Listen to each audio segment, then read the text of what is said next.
My name's King-Siem and I'm a partner at KPMG, where I specialise in helping companies access government support for innovation and growth.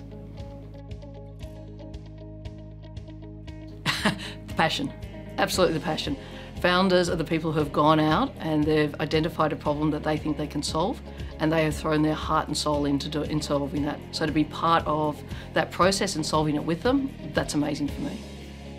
For a startup, cash is king. Government grants can be a real game changer for startups.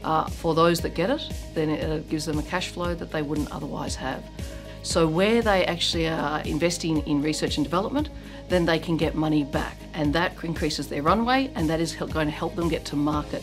And it's going to help them not take other funding sources which are going to reduce their share of the business. So the R&D tax incentive is the government's flagship program to help companies innovate and grow. And that's designed to, I suppose, help offset the cost for a company that is trying to develop something new and improved to take to market. But for startups, it's a refundable tax offset. And what that means is for a company that doesn't have revenue yet, that's trying to develop something new, it can get cash back from the government to help fund further development. And that can be the make or break for a startup. The biggest mistakes we probably see when companies are claiming R&D is perhaps the first one is not appreciating whether they even qualify.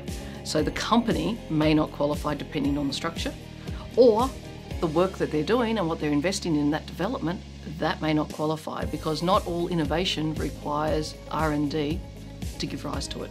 If founders get the claim wrong, the consequences can be quite dire.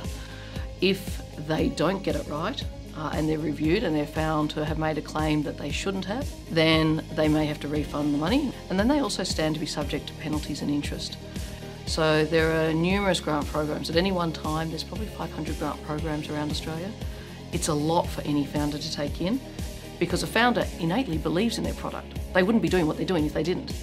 But they need to step back from that and say, how well does this fit what the program is looking to fund?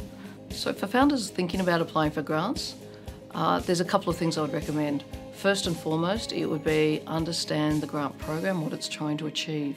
The second one is to get advice. Get advice where it makes sense to get it. Most founders, again, number one, are time poor, but they also think that they can address the criteria. And time again, we see that where you bring in a professional grant writers like we have, that can make the real difference between being close to getting the grant and getting the grant. KPMG's High Growth Ventures team is really dedicated towards founders and startups. For founders, when they're thinking about how government programs to support them, the first thing I would recommend they do is sit down with an advisor, sit down with our High Growth Ventures team, understand what's available to them, when that might be available and what the best strategy is. It'll save them an awful lot of time in the long run, and it will let them focus their attention where it needs to be.